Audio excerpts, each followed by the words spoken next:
అభివృద్ధి గురించి రాష్ట్రం గురించి మాజీ సీఎం జగన్ ఏ రోజు పట్టించుకోలేదని మంత్రి సవిత మండిపడ్డారు.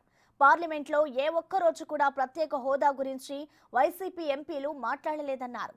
రాష్ట్ర అభివృద్ధి ధ్యేయంగా కూటమి ప్రభుత్వం పనిచేస్తుందంటున్న మంత్రి సవితతో మా ప్రతినిధి మల్లికార్జున్ ఫేస్ టు ఫేస్. మాట్లాడేందుకు మంత్రి సవిత ఉన్నారు, ఆమెతో మాట్లాడారు. మేడం, ఇందాక జగన్ మాట్లాడుతూ కూడా కొన్ని వ్యాఖ్యలు చేయడం జరిగింది. బీజేపీకి బలం లేక సంకీర్ణ ప్రభుత్వం ఏర్పాటైంది, ఈ సమయంలోనే ప్రత్యేక హోదా అనేది డిమాండ్ చేయాలి, ఎందుకు డిమాండ్ చేయలేదని కూడా క్వశ్చన్ చేసిన జగన్మోహన్ రెడ్డి అడగడానికి అర్హుడండి. జగన్మోహన్ రెడ్డి గారు ఆ రోజు నరేంద్ర మోడీ గారు మెడలు వంచి నేను ప్రత్యేక హోదా తీసుకొస్తా, ఈ రాష్ట్రాన్ని ఏదో చేసేస్తానని చెప్పిన జగన్మోహన్ రెడ్డి గారి గురించి మాట్లాడమే టైం వేస్ట్. ఎందుకు చెప్పండి? ఈరోజు 5 ఏళ్ళు ఏం చేశాడు జగన్మోహన్ రెడ్డి? పార్లమెంట్లో సీట్లు అన్ని ఇచ్చారు. ఏదైనా ఒక్కరోజు పార్లమెంట్లో ప్రత్యేకత హోదా గురించి మాట్లాడా, పరిశ్రమల గురించి మాట్లాడా, లేకపోతే అభివృద్ధి గురించి మాట్లాడా? తను కేసులు కాపాడుకోవడమో, నన్ను జైలుకి పోకుండా కాపాడండి బాబు అని కాళ్ళు పట్టుకున్నాడు. అభివృద్ధి గురించి, రాష్ట్రం గురించి జగన్మోహన్ రెడ్డి గారు ఆలోచించలేదు. మీరు కూడా ఇలాంటి ప్రశ్నలు వేయద్దండి, అనవసరం. జగన్మోహన్ రెడ్డి గారి గురించి ఏంది మాట్లాడడం? వేస్ట్. మండలిలో పూర్తి మెజార్టీ ఉంది, ప్రతిపక్ష పాత్ర పోషిస్తాం, ప్రజల పక్షం పోరాటం చేస్తామని కూడా కామెంట్ చేశారు. రమ్మనండి, రావాలి.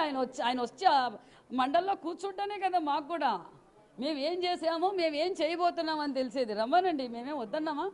ఈ ప్రజలు కొంతమంది టీడీపీకి ఓటే లేదని వాళ్ళపై దాడి చేస్తున్నారంటూ కూడా కామెంట్ చేసిన పరిస్థితి. దీన్ని ఎలా వస్తారు? మేము ఏం దాడులు చేయలేదు. వాళ్ళంతా కొట్టుకొని సోషల్ మీడియాలో టీడీపీ వాళ్ళు కొడుతున్నారు, పెడుతున్నారు, ట్వీట్లు చేస్తున్నారు. మేము ఎక్కడ ప్రజలందరూ ప్రశాంతంగా ఉన్నారు. మా చంద్రబాబు నాయుడు గారు ఒకటే దిశ నిర్దేశించారు, మనకు కక్ష సాధింపులు అవసరం లేదు, ప్రజలు నమ్మి మనకు ఓటేశారు, మనం అభివృద్ధి ధ్యేయంగా పనిచేద్దాం, అభివృద్ధి సంక్షేమం మనకు ముఖ్య లక్ష్యం అని కూడా మాకు తెలియజేశారు. ఫైనల్గా మేడం, ప్రజల్లోకి పోరాటం చేయడానికి నేను త్వరలో రాబోతున్నానని కూడా ప్రకటించిన పరిస్థితి. రమ్మనండి, ఎవరొద్దన్నారు? ఇది ప్రజాస్వామ్యం.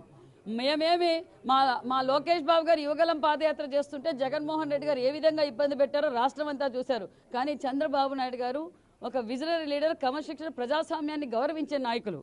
మరి ఆయన ప్రజల్లోకి వెళ్తానంటే వెళ్ళనండి, ఎవరొద్దన్నారు?